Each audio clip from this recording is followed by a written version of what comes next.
protests and the attacks, which would not be too far-fetched given that many of these same organizations were the ones behind, the BLM riots, the Antifa protests, some of them at least, and also other very far-left grassroots operations that often did involve violence. Now, Elon Musk, his claims were criticized by a lot of the big corporate media because he cited an investigation but did not link to it or show it. He didn't give really evidence on his claims. He didn't really detail what was behind him saying these very, very strong accusations, actually. Now, Forbes also alleged that Act Blue, the main organization he said was tied with this, they said that Act Blue does not fund the organizations that he said were tied to the protests. The argument from the conservative side is that, well, it's a chain of ties. If you go back to the organizations funded by the organizations, funded by the organizations, you do find these intertwining ties. But again, now President Donald Trump has now officially weighed in, and during a press event right alongside Elon Musk, Trump publicly purchased a red Tesla and showed it off on camera, drove it around, talked about how much he loves Tesla. And during the event, when asked whether the attacks could be called domestic terrorism, Trump agreed. And he also said that he will take action, and he vowed to, quote, catch them. Watch. Mr. President talks about some of the violence that's been going on around the country at dealerships. Some say they should be labeled domestic terrorists. I will do that. I'll do it. I'm going to stop them. We catch anybody doing it because they're harming a great American company. I've stuck up for the NFL. I've stuck up for a lot of American companies and other companies, but American companies. Those people are going to go through a big problem when we catch them. We got a lot of cameras up. We already know who some of them are. We're going to catch them. And they're bad guys. They're the same guys that screw around with our schools and universities. The same garbage. And we're going to catch them. Now, in terms of who's behind the attacks and whether it will be treated as a type of terrorism, we may get some answers soon. Trump said that it's the same people that, quote, screw around with our schools and universities, meaning, of course, these big protests we're seeing. We assume he's talking about that, or he's talking about the crazy gender policies.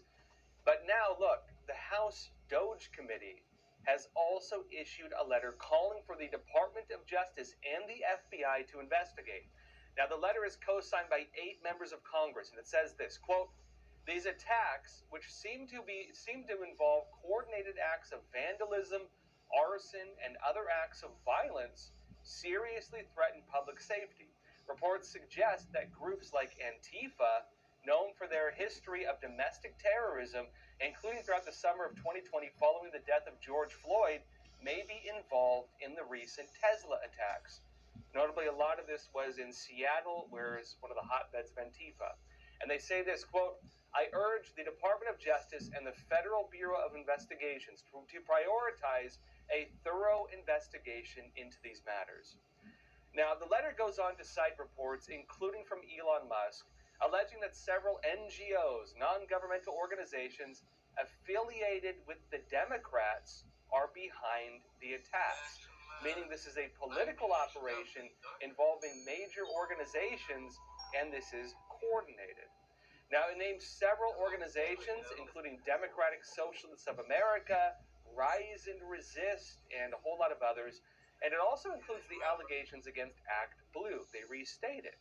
Now, there still doesn't seem to be any publicly available evidence tying the groups to the attacks, none that we've seen at least, but there is now an official call from Congress and the president to have this investigated. Now, in terms of whether the attacks could be defined as terrorism, this is another issue.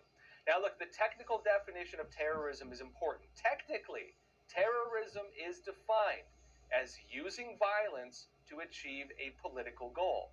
Now, technically, if someone is using violence, arson, threats against people, doing this in a coordinated way, as a way to discourage the use of Tesla cars, but with the broader intent to harm somebody politically, sending a political message by attacking the supporters of a business tied in with the public individual, you could actually argue it is a form of terrorism. Again, violence with the intent to cause a political outcome. After all, that is what it is, right? It seems these attacks are meant to work as a type of intimidation. They want to make people not want to drive a Tesla or drive a Cybertruck because they might worry some crazy person is going to threaten them for it or vandalize their car. Maybe you have a kid. Would you want your kid in a car when you know your car is going to be targeted by people like this? Firebombing, vandalizing, drawing swastikas on the side of it, that's happening as well. Or if you're a dealership, somebody firebombing your dealership. Would you want to risk that? That's the message being sent with these attacks. And if there are, in fact, major organizations behind it, that can mean they are coordinating on what are acts of terrorism in the United States. That is major. Now, look, the other side of this argument is that the protests, and even the violent protests, have been relatively tolerated when they come from the left, not from the right. We've seen groups like Antifa, right? This anti-fascist action, quote unquote, big quote unquote because they're kind of fascist, openly using violence and threats as a political tool. They've done this openly. Now, we've watched them target conservatives. If conservatives hold a demonstration or event, Antifa might come out and target them, physically attack them. And we've watched as Antifa goes to the homes of Americans and threaten people for their political views, including journalists. We've watched as they threaten violence, or even carry it out in many regards, in order to dissuade people from taking political stances that they don't approve of. If you have an unapproved political stance, you may be targeted by these organizations like Antifa. And behind these organizations are, in fact, a large networks of other organizations that fund them, tied in through a few different chains to these major organizations now being singled out yet again. In other words, it is coordinated, it is tied in with political movements, and for some reason, it's tolerated, at least legally, maybe until now. We watched Antifa not only face very little repercussion for this, but they even received what appeared to be political protection in some cases. In many cities where Antifa was carrying out these acts of violence or threats of violence, there were reports of even local politicians protecting them, even giving stand-down orders to police so they would not be prosecuted.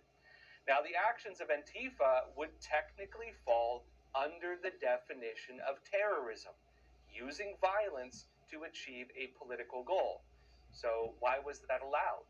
Why was that tolerated? Why was that not prosecuted? Well, the bigger issue is that, since it was allowed for so long, it seems there's an expectation now that violence, threats, and attacks are somehow okay, at least when they come from the far left of politics. They've become used to this. They seem to believe they can do it without repercussion, and they've continued doing it. Trump's new message over the attacks on Tesla suggests those days just came to an end. Because if they label this as a terrorist movement, it means that every organization tied in with it could be charged by extension. This could become massive if they actually take action on it, but we don't know if they will or not. Now, look, of course, on the Tesla front, some are also assuming this is about business. If you read a lot of the corporate media, they're like, oh, Trump just wants to sell Teslas. And, on this, Elon Musk has announced that Tesla is doubling the domestic production within the next couple of years. And he did talk about this during his meeting with Trump when they talked about the attacks on them as being terrorism. Now, this ties in with Trump's broader goal of reviving domestic manufacturing and bringing the auto industry home, back to the United States. And there's a big focus on that right now. This is the announcement which, Musk made at the Tesla event and saying he's going to do this. Watch. As a function of the great policies of President Trump and his administration, and as an act of faith in America, Tesla is going to double vehicle output in the United States within the next 2 years. Double. Big deal. That's great. Thank you. Elon Musk followed this up with a post on X stating, quote, in support of the policies of President Donald Trump and to demonstrate a confidence in the future of the United States, Tesla commits to doubling vehicle production in the U.S. within 2 years.